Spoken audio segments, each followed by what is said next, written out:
Hi hello welcome to Maguta media. మనకు ఒక breaking news అయితే అందుతుంది. జనసేన పార్టీ అధినేత ఆంధ్రప్రదేశ్ డిప్యూటీ సీఎం పవన్ కళ్యాణ్ గారి కార్యాలయంలో ఒక అగాంతకుడు విధ్వంసం సృష్టించాడట. శ్రీకాకుళం ఇచ్చాపురానికి సంబంధించినటువంటి నారద నీలాద్రి అనేటువంటి ఒక వ్యక్తి అక్కడికి వెళ్ళటమే కాకుండా అనుమానాస్పదంగా టచ్ ఆడుతూ తిరుగుతున్నాడని అనుకున్నారు, కానీ బయట ఉన్నాడని సడన్ గా లోపలికి వెళ్ళి పవన్ కళ్యాణ్ గారి కాన్వాయ్ ఉన్నటువంటి వెహికల్స్ ని ధ్వంసం చేసి పవన్ కళ్యాణ్ గారి ఛాంబర్ వరకు కూడా వెళ్ళినట్టుగా మనకైతే వార్తలు వస్తాయి. అసలు అతను ఎందుకు వచ్చాడు, ఎవరు తీసుకొచ్చారు, అంతలా లోపలికి వెళ్ళిపోయేటువంటి ఆలోచన ఎందుకు చేశాడు, అసలు జనసేన పార్టీకి అతనికి ఉన్నటువంటి లింక్ ఏంటి, కావాలని ఎవరన్నా పవన్ కళ్యాణ్ గారిని ఏదన్నా చేయాలనేటువంటి ఒక కుట్రలో భాగంగా వెనకాలండి ఎవరన్నా పంపించారా? గతంలో చాలా సార్లు పవన్ కళ్యాణ్ గారికి సంబంధించి ఇలాంటివి చాలా మంది అగాంతకులు తిరుగుతున్నటువంటి పరిస్థితులు కనిపించాయి. ఆయన ఇంటి దగ్గర కూడా కొంతమంది అనుమానాస్పదంగా టచ్ ఆడుతున్నటువంటి పరిస్థితులు కనిపించాయి. ఆ తర్వాత జనసేన పార్టీ అధినేత పవన్ కళ్యాణ్ గారికి హైదరాబాద్ ప్రశాసన్ నగర్ లో ఆయన ఆఫీస్కి వెళుతున్నప్పుడు వచ్చేటప్పుడు కొంతమంది ఆ వెహికల్ వెనకాల వెంబడిస్తున్నటువంటి పరిస్థితులు కూడా కనిపించాయని మనం గతంలో చూసినటువంటి పరిస్థితి కూడా కనిపించింది. ఇప్పుడు ఈవెన్ రీసెంట్ గా రాజోలు నియోజకవర్గంలో కూడా ఒక వ్యక్తి అనుమానాస్పదంగా వేరే పార్టీకి సంబంధించినటువంటి కార్యకర్త నాయకుడిగా ఉండేటువంటి వ్యక్తి పవన్ కళ్యాణ్ గారి కోర్ టీంలో ఎవరైతే సెక్యూరిటీని దాటి ఉన్నటువంటి పరిస్థితులు కూడా మనం చూసాం. అంత ఈజీగా ఎలా వెళ్ళగలుగుతున్నారు? పవన్ కళ్యాణ్ గారి కేంద్ర కార్యాలయం ఇప్పుడు ఏదైతే ఆయన ఆఫీస్ ఉందో ఆఫీసులో చాలా పటిష్టమైనటువంటి భద్రత ఉంటుంది. సాధారణంగా ఒక మీడియా వాళ్ళు లోపలికి వెళ్ళాలన్నా కూడా వాళ్ళ కంపల్సరీ లోపల నుంచి ఇన్విటేషన్ ఉండాలి, లోపల వాళ్ళు వాళ్ళని పిలిచారు అనేటువంటి మెసేజ్ కూడా చూపిస్తే తప్ప లోపలికి వెళ్ళారు.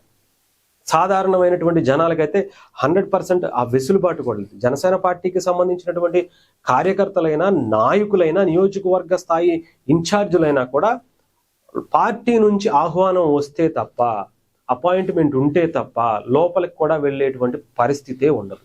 అంత ప్రొటెక్టివ్ సెక్యూరిటీ కూడా ఉంటుంది. అటు ఇప్పుడు అధికారంలోకి వచ్చారు కాబట్టి వచ్చిన తర్వాత ఇప్పుడు ఉన్నటువంటి పోలీస్ డిపార్ట్మెంట్ కూడా ప్రత్యేకంగా పవన్ కళ్యాణ్ గారి కోసం చాలా మంది ఎక్కువ స్థాయిలోనే సెక్యూరిటీ కూడా ఇచ్చింది. పోలీసు వాళ్ళు ఉన్నారు. అలాగే పవన్ కళ్యాణ్ గారి పర్సనల్ సెక్యూరిటీ ఎప్పటి నుంచో అధికారంలో లేనప్పటి నుంచి కూడా చాలా బలంగా పవన్ కళ్యాణ్ గారి కాపాడడంలో ఉంటారు. మరి ఇవన్నీ ఇన్ని 3 అంచెల భద్రత దాటుకుని అతను లోపలికి ఎలా వెళ్ళగలిగాడు, ఎందుకు వెళ్ళగలిగాడు, వెళ్ళి ఏం చేద్దాం అనుకున్నాడు, పవన్ కళ్యాణ్ గారి ఛాంబర్ వరకు కూడా వెళ్ళేటువంటి ప్రయత్నం చేశాడు అంటే ఎందుకని? అసలు అంతలా విధ్వంసం చేస్తుంటే దాదాపు 1 గంట పాటు అలా విధ్వంసం చేస్తుంటే ఎవరు కూడా అతన్ని అడ్డుకునే ప్రయత్నం చేయలేదా? ఇంతమంది పోలీసులు ఉండగా అతన్ని ఎందుకని అడ్డుకునేటువంటి సాహసం కానీ ప్రయత్నం కానీ చేశారా లేదా అనేది కూడా డౌట్ వస్తున్నటువంటి పరిస్థితి.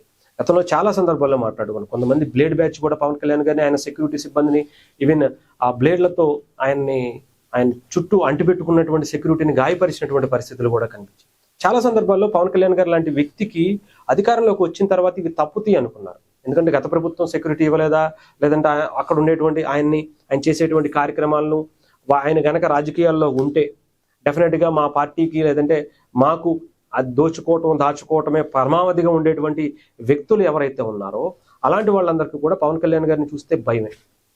ఎందుకంటే దాచుకోవడానికి అవకాశం లేకుండా చేస్తాడు. వ్యక్తిగతంగా ఎట్లాంటి శత్రుత్వం లేకపోయినా కూడా అలాంటి వ్యక్తులు రాజకీయాల్లో ఉండటం వల్ల ప్రజలకి మంచి జరుగుతుంది. 77 సంవత్సరాల భారతదేశ చరిత్రలో ఇప్పటివరకు పడినటువంటి రోడ్లు, ఇప్పటివరకు ఎలాంటి అభివృద్ధి జరిగినటువంటి ప్రదేశాల్లో కూడా పవన్ కళ్యాణ్ గారు వచ్చిన తర్వాత ఎన్నో అద్భుతమైనటువంటి కార్యక్రమాలు చేస్తారు.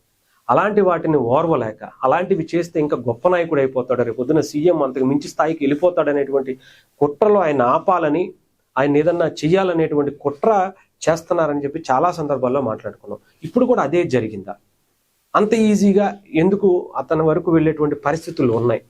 గతంలో కూడా చాలా సందర్భాల్లో మాట్లాడుకున్నాం. ఆయనకి Z+ కేటగిరీ సెక్యూరిటీ ఇవ్వాలి అని చెప్పి. మరి ఏమైపోయింది? అసలు నిజంగానే ఉందా లేదా? కేంద్ర ప్రభుత్వంలో కీలకంగా వ్యవహరిస్తున్నటువంటి వ్యక్తి ఆయన, రాష్ట్రంలో చాలా కీలకంగా పదవిలో ఉన్నటువంటి వ్యక్తి ఆయన. మరి కేంద్ర ప్రభుత్వం ఎందుకని అలాంటి వ్యక్తికి సినిమా పరంగా కావచ్చు, రాజకీయ పరంగా కావచ్చు, అతనికి ఉన్నటువంటి ఆధారణ మనం ప్రత్యేకించి చెప్పాల్సిన అవసరం. అంటే ఈ దేశంలో అత్యంత ప్రజాదరణ కలిగినటువంటి వ్యక్తుల్లో ప్రధానమంత్రి నరేంద్ర మోదీ గారి తర్వాత 2-3 స్థానాల్లో ఆయన ఉండేటువంటి పరిస్థితులు ఉన్నాయి. అలాంటి వ్యక్తికి కూడా ఇలాంటి అది కూడా అంత కూటమిలో భాగంగా ఉన్నటువంటి కీలకమైనటువంటి వ్యక్తి కూడా సెక్యూరిటీ సరిగ్గా ఇవ్వలేకపోతే ఎవరిది తప్పు? రాష్ట్ర ప్రభుత్వం అందా, కేంద్ర ప్రభుత్వం అందా? దయచేసి ఇలాంటి నాయకుడిని కాపాడుకోవాల్సినటువంటి పరిస్థితులు అయితే కూడా ఉన్నాయి. దయచేసి ఇక్కడ అసలు ఏం జరుగుతుంది, అతను ఎవరు అనేది కూడా మనం ఇప్పుడు తెలుసుకునేటువంటి ప్రయత్నం చేస్తే, అతను శ్రీకాకుళం ఇచ్చాపురానికి సంబంధించి కూడా మీకు ఇందాక చెప్పాను. అతను నారదశ నీలాద్రి అని కూడా చెప్తున్నారు. అతను అది ఎందుకు చేశాడని ఇప్పటికే గుంటూరు జిల్లాకి సంబంధించినటువంటి ఐజీ కావచ్చు, ఎస్పీలు కావచ్చు, అక్కడ ఉన్నటువంటి మంగళగిరి టౌన్ పోలీస్ స్టేషన్ లో కూడా కేసు నమోదు చేసినట్టుగా కూడా తెలుస్తుంది. అతన్ని అరెస్ట్ చేసి ఐజీ అలాగే ఎస్పీలు అందరూ కూడా వాళ్ళ నేతృత్వంలో అతన్ని విచారిస్తున్నట్టు కూడా తెలుస్తా ఉంది. సో ఏదేమైనా కానీ మరికొద్ది సేపట్లో దీనికి సంబంధించినటువంటి వివరాలు బయటకు వచ్చేటువంటి పరిస్థితి అయితే ఉన్నాయి. ఏదేమైనా కానీ పవన్ కళ్యాణ్ గారికి సెక్యూరిటీ ఇంకా టైట్ చేయాల్సినటువంటి అవసరం అయితే ఉంది. పవన్ కళ్యాణ్ అనే వ్యక్తి ఈ దేశానికి చాలా కావలసినటువంటి వ్యక్తి, ప్రజల కష్టాల్లో నిలబడుతున్నటువంటి వ్యక్తి, ప్రజల కన్నీళ్లు తుడుస్తున్నటువంటి వ్యక్తి. డెఫినెట్గా ఆయన సొంత డబ్బుల్ని కూడా, పిల్లల ఫిక్స్డ్ డిపాజిట్లను సైతం కరగబెట్టుకుని కొన్ని వందల కోట్ల రూపాయలు ప్రజల కోసం తన సొంత డబ్బు ఖర్చు చేస్తున్నటువంటి వ్యక్తి. అధికారంలోకి వచ్చిన తర్వాత అధికారంలో భాగం పంచుకున్నా కూడా ఆ సేవా కార్యక్రమాలు మాననటువంటి వ్యక్తి.